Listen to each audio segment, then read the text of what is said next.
Merci Isabelle. Merci à vous de votre invitation. Donc oui, j'ai préparé ce diaporama avec les données actualisées juste hier soir, hein, puisque les dernières informations datent d'hier et de ce qu'a dit le Premier ministre. Donc, bon, ben, la stratégie vaccinale, ça va pas être simple, hein. Donc, le gouvernement a annoncé début décembre cette stratégie de vaccination et il a donné les recommandations qui étaient émises par les commissions techniques de l'HAS, qui étaient émises fin novembre. Il y a eu, sur les dernières données d'hier, donc une consultation publique lancée auprès d'experts du champ de la vaccination qui ont sorti donc des recommandations le 15 décembre sur les principes d'organisation de cette campagne. Cette campagne va reposer sur plusieurs objectifs, donc 4 objectifs.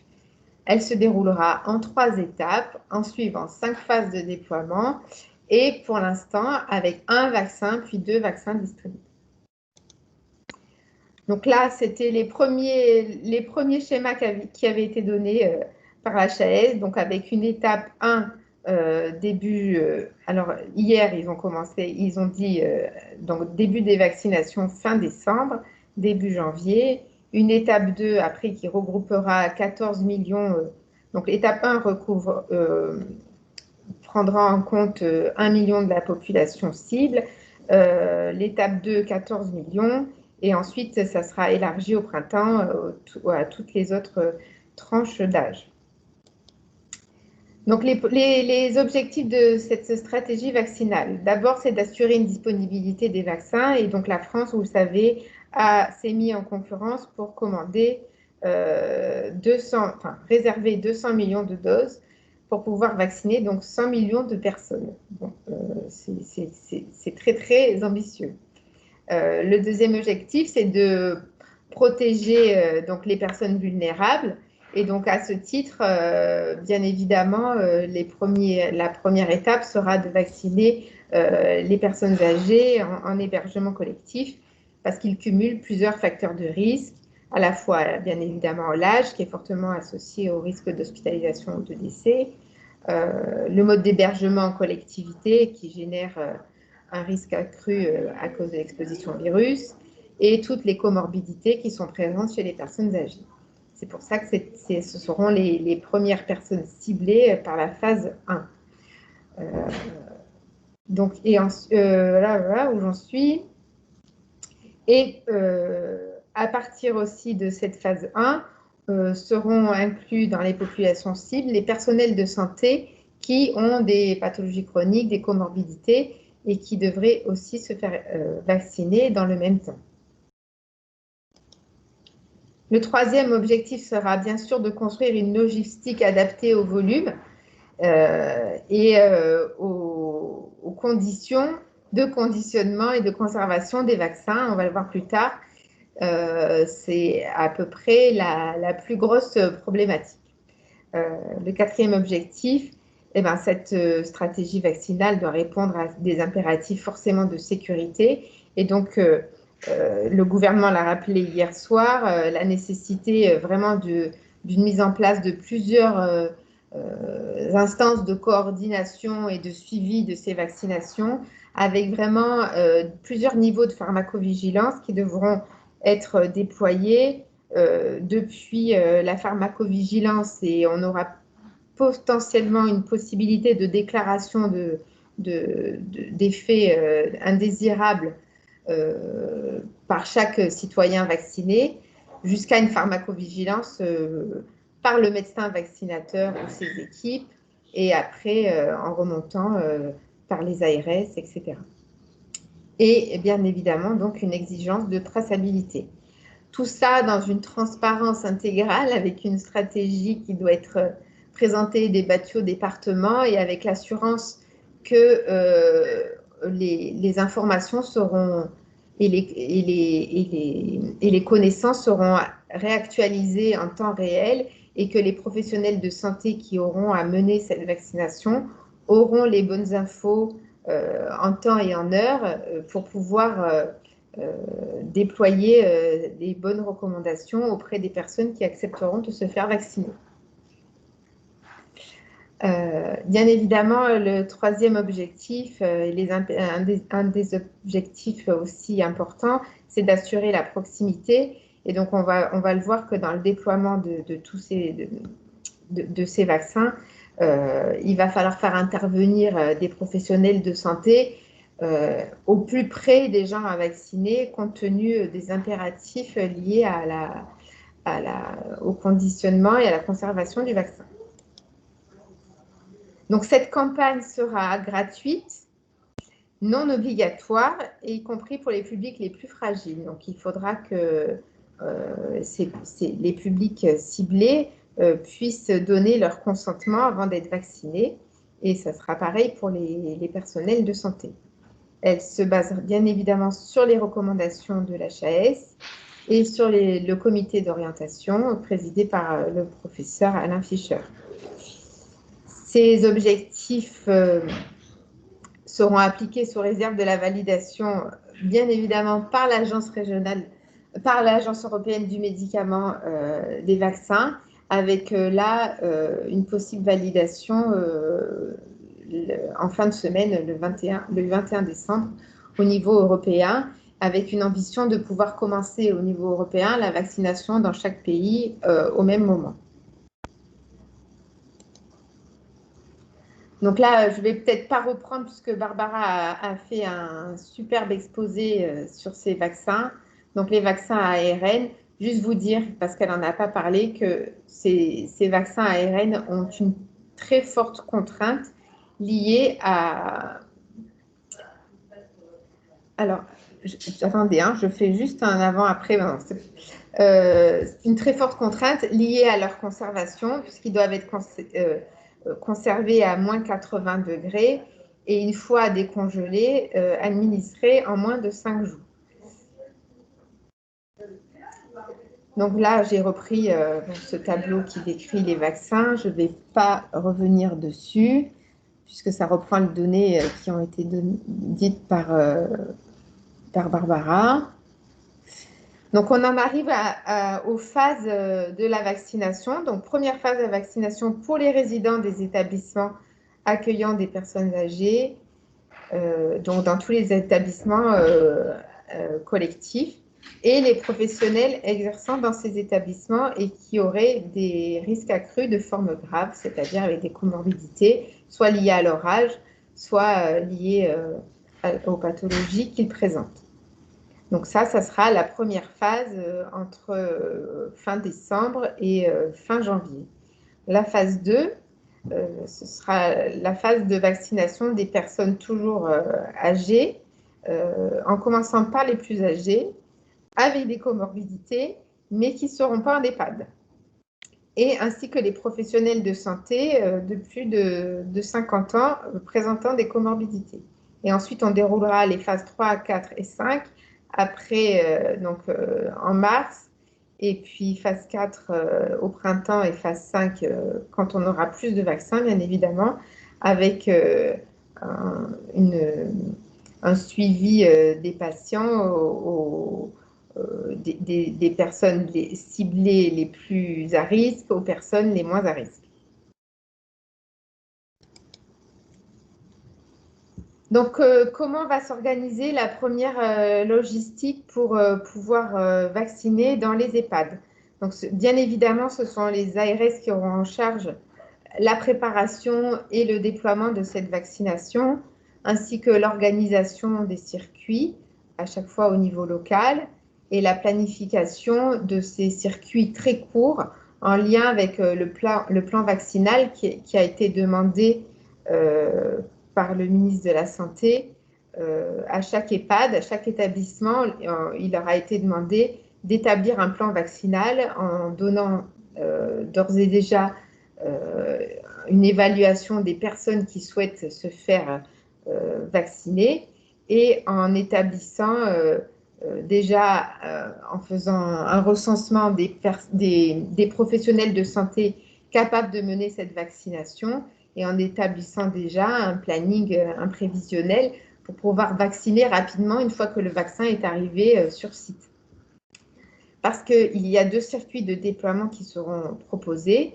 Un circuit qui partira, donc ça partira tous des plateformes centrales des dépositaires pharmaceutiques. Et ensuite, ça sera transféré soit aux pharmacies référentes des établissements via les grossistes, ou alors un circuit qui passera par des établissements hospitaliers qui seront approvisionnés par ces grosses centrales et qui approvisionneront ensuite les établissements médico-sociaux qui travaillent en partenariat avec eux. Il faut savoir que sortis des centrales grand froid, et une fois reconditionnés, parce que ces vaccins, ils vont arriver donc dans des grandes poches, etc., ils doivent être reconditionnés dans soit des doses des flacons de 1000 doses, soit directement dans des flacons de 5 doses.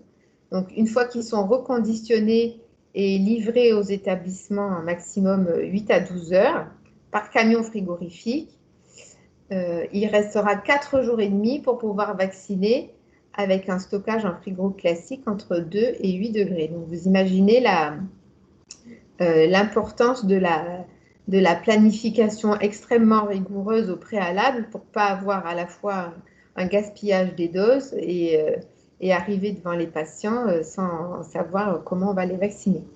Et une fois le vaccin préparé, c'est-à-dire que quand ils sont sortis des doses, des flacons de 5 unités ou des flacons de 1000 unités,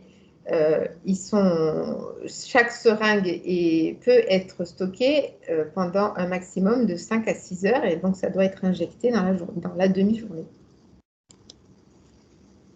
Donc, un protocole national est en préparation pour les EHPAD. Il n'est pas encore sorti à cette heure. Il faut savoir qu'il y aura obligatoirement une consultation médicale prévaccinale au préalable. Cette consultation pourra aussi se faire par téléconsultation.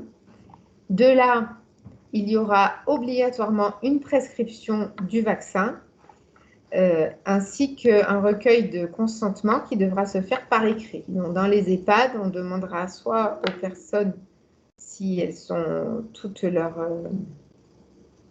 si elles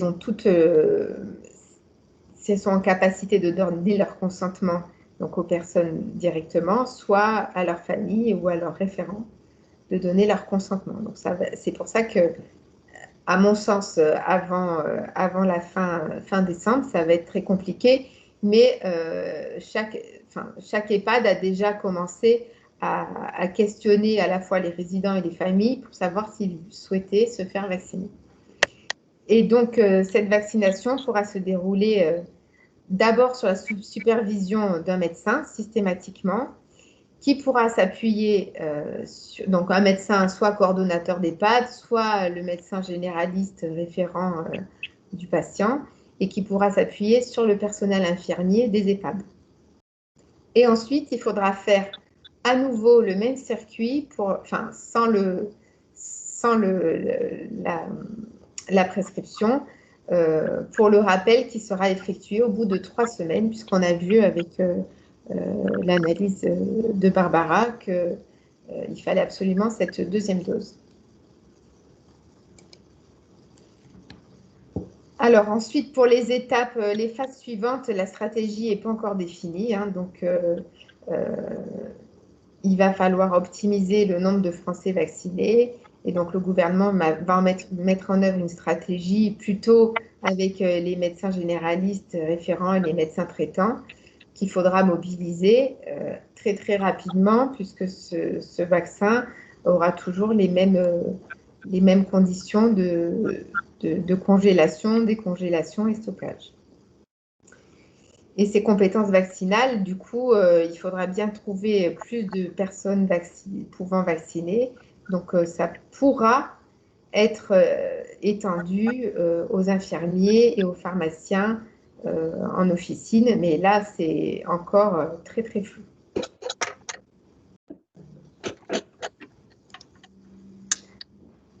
Alors, pour les Français, prudence ou défiance des Français, sur les dernières données qu'on a pu avoir, au moins 50% des Français ne sont pas prêts à se faire vacciner, alors qu'au Royaume-Uni ou dans les autres pays, il y a un pourcentage plus important de population qui accepte le vaccin.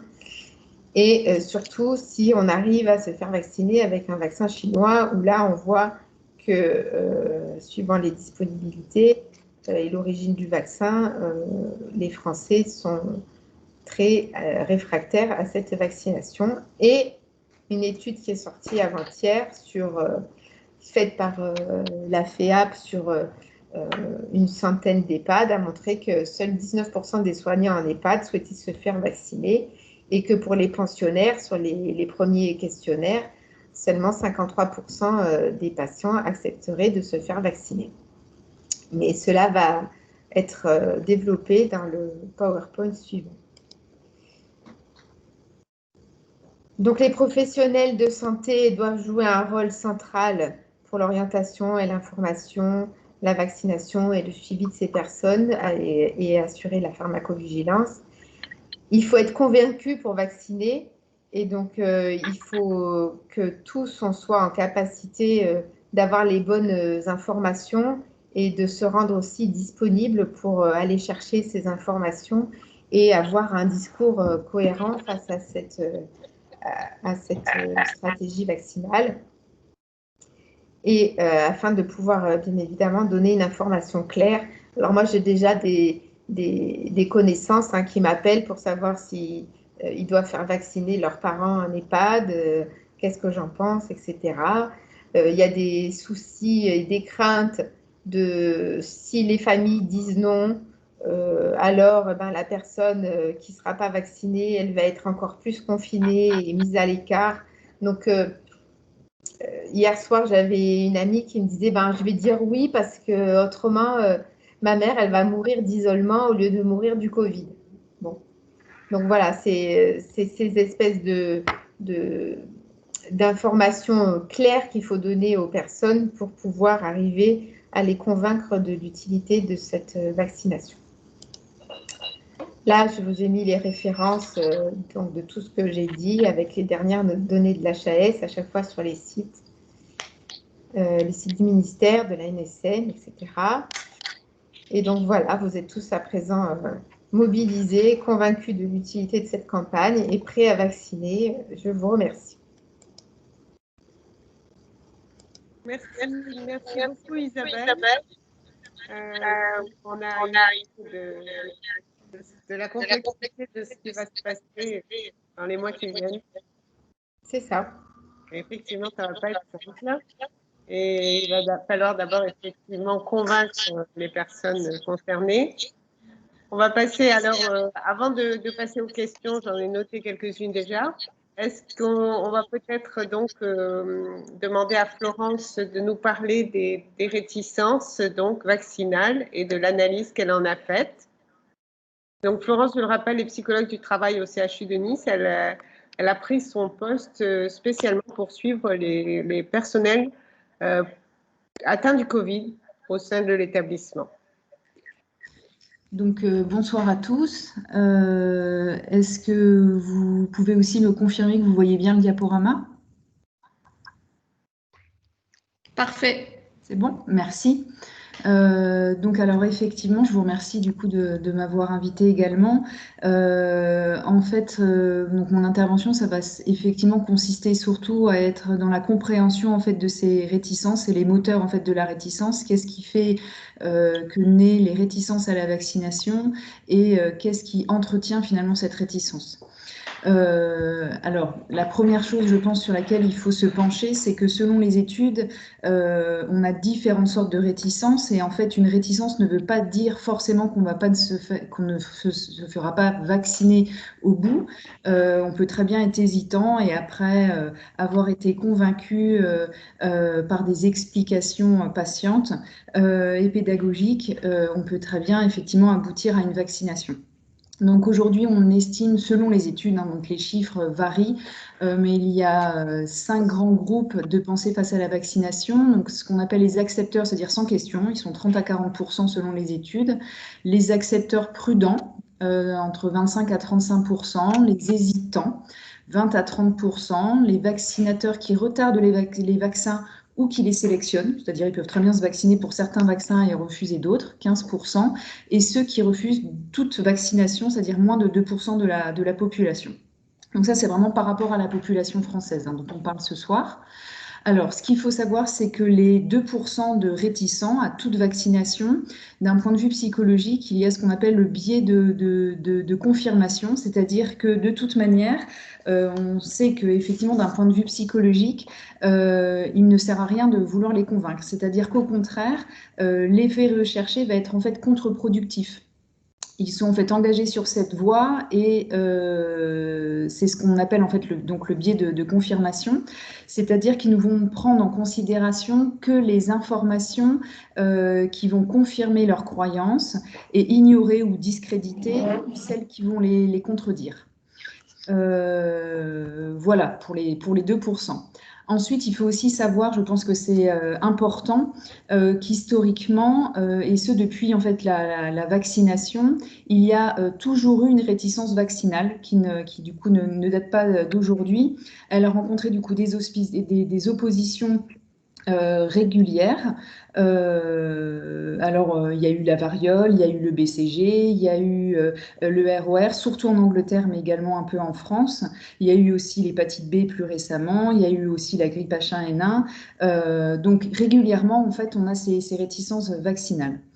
Alors, tout à l'heure, l'intervention du docteur Sejspolski le mettait également en évidence. Effectivement, il y a un lien en fait avec la prévalence des maladies infectieuses. C'est-à-dire que, comme l'expliquait tout à l'heure la première intervenante, il faut comprendre que les résistances à la vaccination aujourd'hui, elles nécessitent en fait de s'intéresser à cette prévalence, puisque on sait que la vaccination en fait est victime de son succès, c'est-à-dire associée à une amélioration des conditions de vie, des conditions de l'hygiène, de la nutrition aussi, une généralisation donc, de cette vaccination et également des antibiotiques ont permis en fait le recul des maladies, un certain nombre de maladies infectieuses. Et finalement, il est important de noter que c'est au moment où finalement que cette critique vaccinale réémerge au plus fort, quand disparaissent finalement aussi des gens qui ont connu cette visibilité de certaines pathologies. L'exemple par exemple de la poliomyélite. Donc effectivement, la motivation en fait à se faire vacciner, elle est aussi inversement proportionnelle finalement à la visibilité dans notre société d'un certain nombre de maladies infectieuses. Donc par finalement effet de vase communicant, la perception en fait du risque de la maladie, elle se tourne en fait aujourd'hui vers les effets secondaires potentiels des vaccins qui du coup engendrent une inquiétude ces dernières années. Il y a également le fait qu'il y a un traitement aussi médiatique particulièrement clivant du coup sur ce sujet, qui la plupart du temps accentue en fait et surévalue en fait la réalité d'un phénomène. Et on sait en fait que d'un point de vue psychologique, l'individu va retenir d'abord l'aspect négatif et pas forcément l'aspect positif. Donc on peut très bien avoir 98% des informations qui vont être positives, mais en fait, le cerveau va retenir naturellement les 2% de négatifs tout simplement par effet d'adaptation et de crainte. Donc, du coup, il y a un principe de clivage du coup fortement marqué ces dernières années dans la manière de traiter l'information. Alors, en parallèle, ces dernières années se sont aussi développés les réseaux sociaux et donc pour ne pas accuser non plus les médias entre guillemets classiques d'être les seuls responsables dans cet état en fait de réticence. En fait, Internet va constituer aujourd'hui une fenêtre d'exposition de très grande ampleur.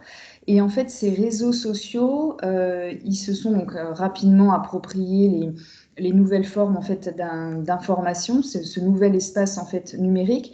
Et ce qui se passe, c'est que les vaccinosceptiques ou vaccinocritiques sont particulièrement réactifs. C'est-à-dire ce sont des gens qui sont très engagés, avec des discours du coup très engagés, qui vont investir énormément d'énergie. Et donc, ce qui fait qu'il y a un système dynamique qui est mis en place qui est extrêmement réactif. Et en fait, ça crée en fait une sorte d'asymétrie par rapport en fait au temps nécessaire à la recherche, au temps nécessaire à ce qu'implique une étude randomisée, comme l'expliquaient tout à l'heure les deux médecins.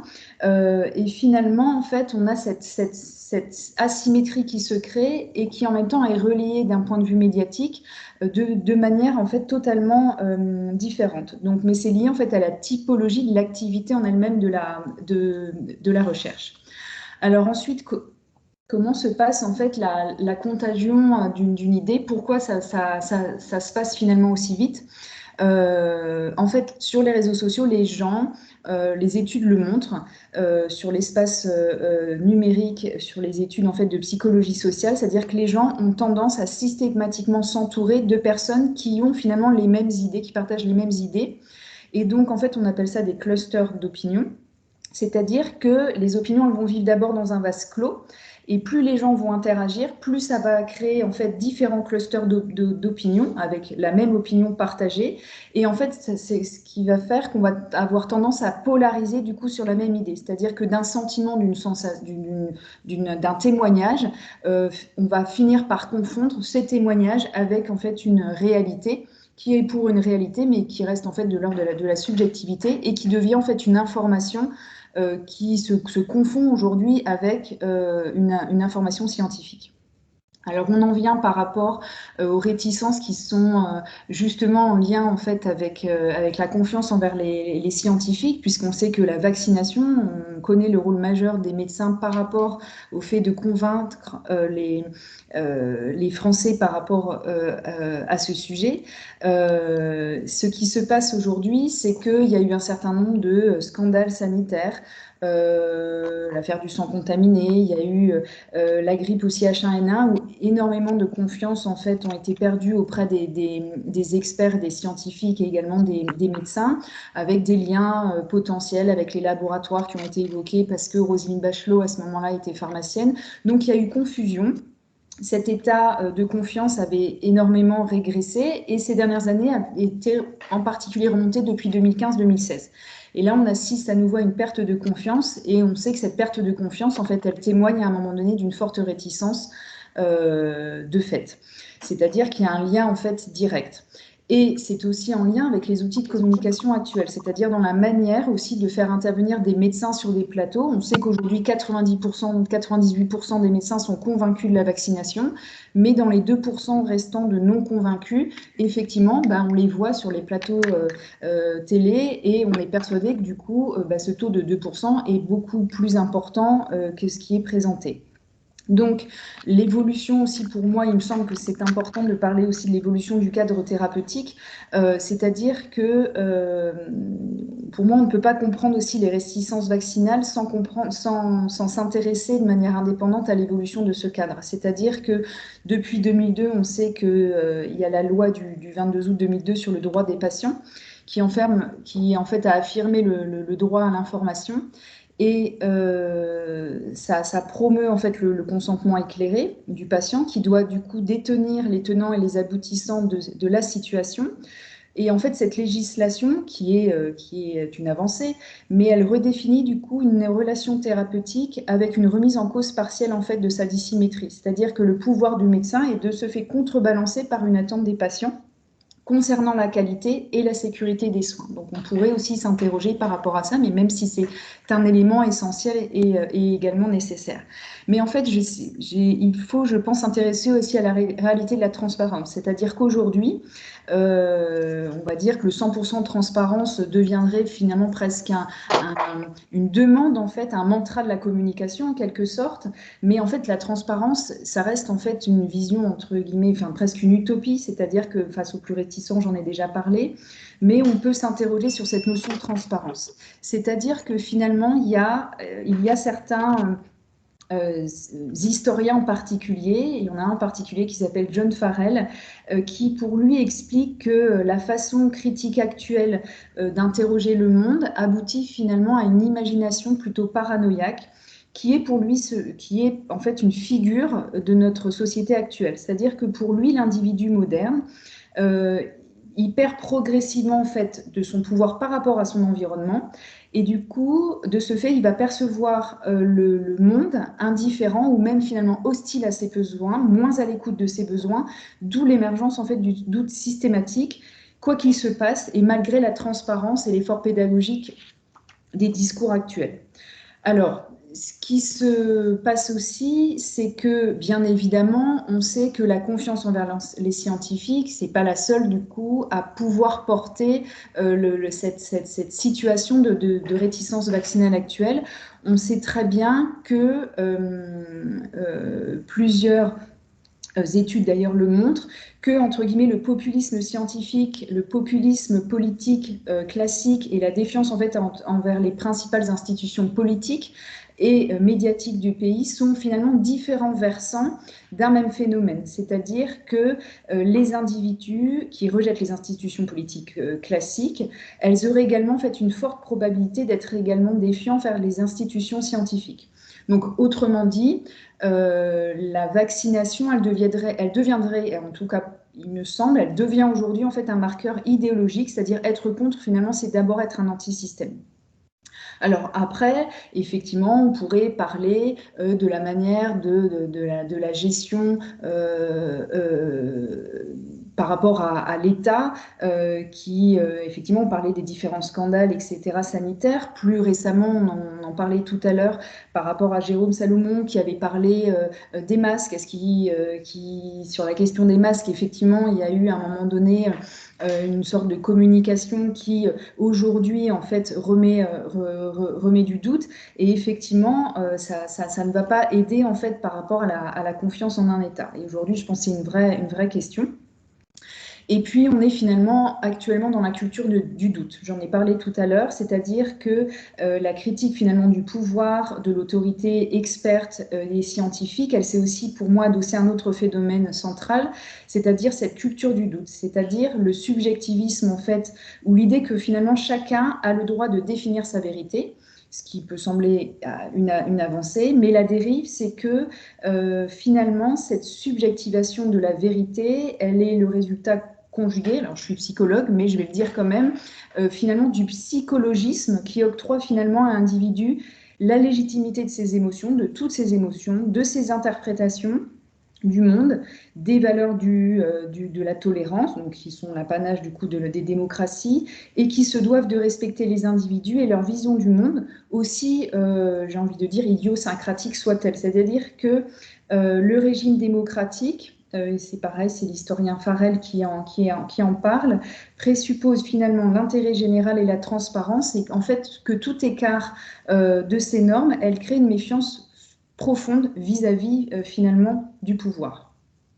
Alors, après, on est face aussi à un besoin du sentiment d'unicité, c'est-à-dire que cultiver en fait un doute d'un point de vue psychologique, c'est aussi en fait aller à l'encontre du sens commun, c'est-à-dire que c'est s'affirmer en se démarquant de la pensée unique. Et on le voit, les médecins en fait sont beaucoup plus convaincus que les infirmiers ou les aides-soignants. Et en fait, pour les infirmiers et les aides-soignants, c'est aussi une manière d'établir une pensée, un mode en fait de pouvoir sur l'autre. C'est-à-dire, en fait, c'est ce que le psychologue Anthony Lantian appelle en fait le besoin d'unicité. C'est-à-dire qu'on se place alors au-dessus d'une manière différente que ce qui est effectué classiquement. Et en même temps, ça va rapprocher en fait une appartenance à un collectif qui va alors à ce moment-là les placer dans une sorte de valorisation, et alors dans la culture d'un sentiment d'unicité. Et puis aussi, on est face à l'individu face au collectif, c'est-à-dire que faire comprendre d'un point de vue également psychologique pour un individu qu'il va y avoir un intérêt collectif, c'est extrêmement compliqué. Alors on le voit avec le sujet du réchauffement climatique, les gens comprennent qu'effectivement il va y avoir un réchauffement climatique, mais ça n'est pas visible. Le risque vaccinal n'est pas non plus visible, même si on nous montre des chiffres, du coup ça n'est pas palpable parce que ça reste un risque au départ. Donc ça reste compliqué d'un point de vue psychologique. Le réchauffement climatique, c'est-à-dire le risque n'est pas immédiat. Et donc, quand on demande aux personnes de dire qu'est-ce que vous faites collectivement, ils sont prêts à le faire. Par contre, individuellement, prendre les transports en commun, c'est le premier exemple qui me vient à l'esprit, et bien effectivement, modifier leurs habitudes, c'est-à-dire ce qui va les toucher dans le quotidien, ça reste extrêmement compliqué. C'est-à-dire, c'est ce qu'on appelle en fait la dilution de la responsabilité. Si moi je le fais pas, c'est pas grave, mon voisin va le faire et ça comptera tout autant. On voit, c'est le même principe pour aller voter. Les personnes ne vont pas voter en se disant c'est pas grave, ma voix ne va pas compter, donc si mon voisin va voter, du coup ça me permettra de ne pas le faire et c'est pas un vote qui va changer. Et en fait dans la culture vaccinale, à la fois il y a la solidarité, elle est nécessaire pour qu'il y ait un succès vaccinal, et à la fois l'individu psychologiquement a du mal à concevoir du coup d'un point de vue collectif, et qui je pense est accéléré par le phénomène plutôt de cette sorte de société de l'individu, donc qui ne va pas forcément favoriser du coup ce sentiment.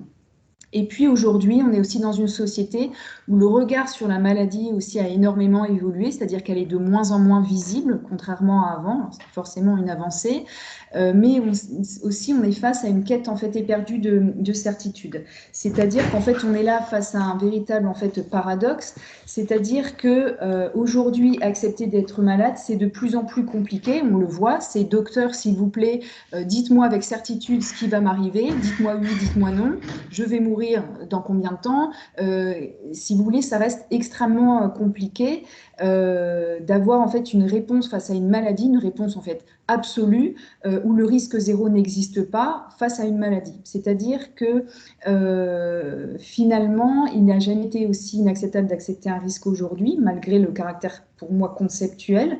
Et le fait qu'en fait que sa gestion parfois absolue, elle entraîne aussi des conséquences qui elles-mêmes aussi génèrent d'autres risques.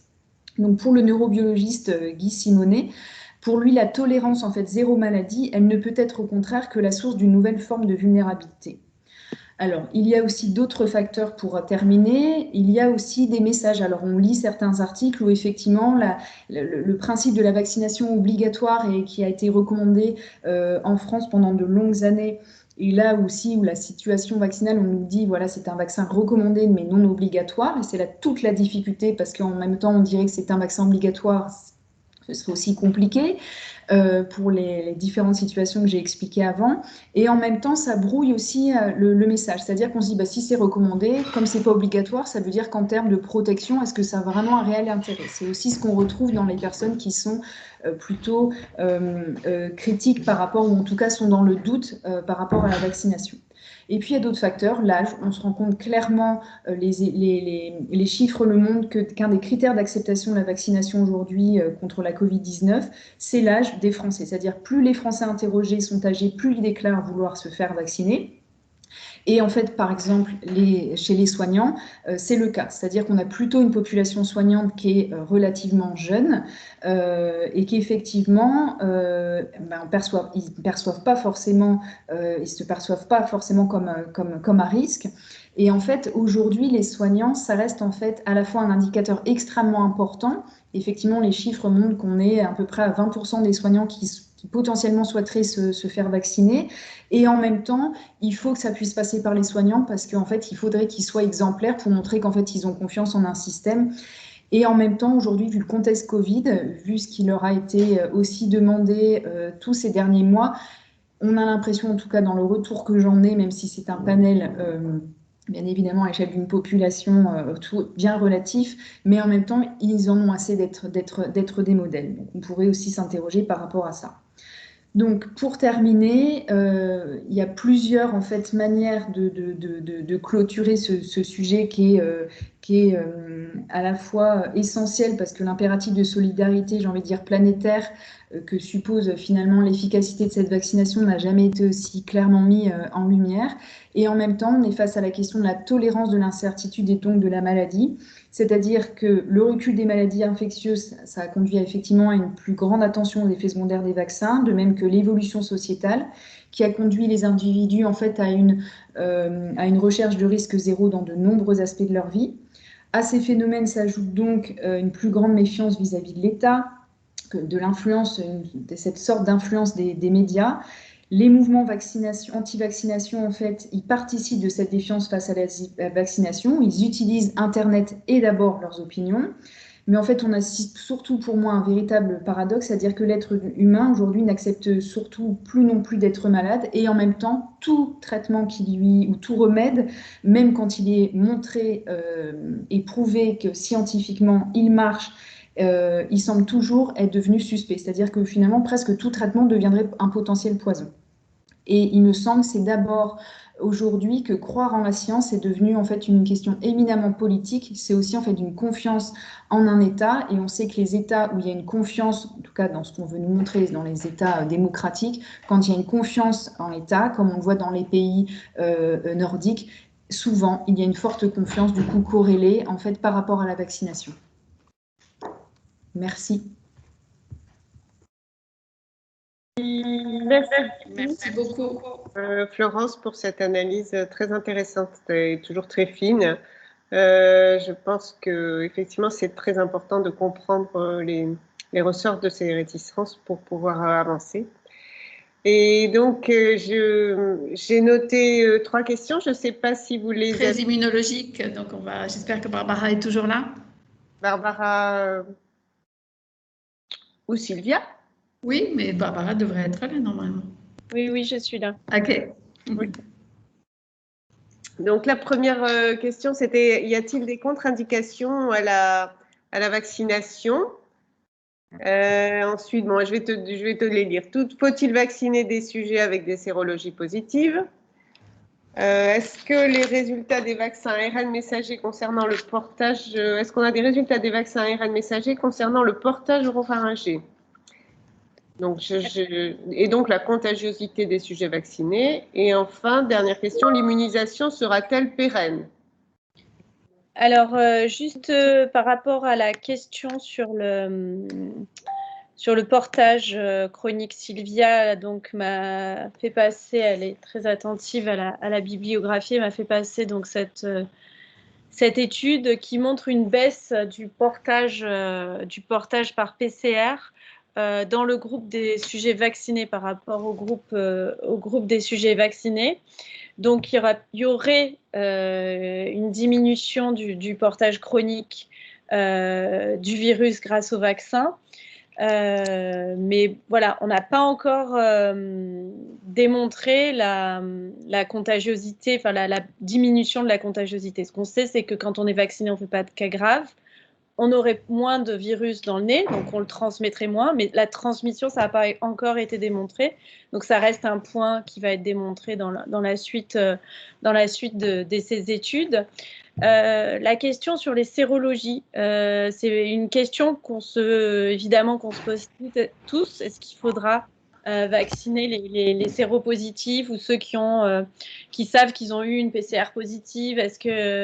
Alors il y a deux réponses qui ont été faites, qui sont totalement opposées. Donc à notre collège d'immuno, une des réponses a été ça fera un prime boost, ça fera un boost de la réponse immunitaire. Faire des sérologies à tout le monde avant le vaccin, c'est trop coûteux, donc on injecte et on vaccine. Et puis il y a une autre réponse qui est de dire on priorise, et je pense que c'est le plus raisonnable, on priorise les vaccins à ceux qui n'ont a priori jamais été en contact, donc qui n'ont eu ni PCR ni sérologie positive. Les autres se mettent en retrait. Par contre, donc, il y a aussi la question de la durée des anticorps. Vous savez qu'on observe une baisse du taux d'anticorps même après une infection par le virus. Ce qui est compliqué parce que baisse de la réponse humorale, ça ne veut pas dire qu'il n'y a plus de mémoire cellulaire.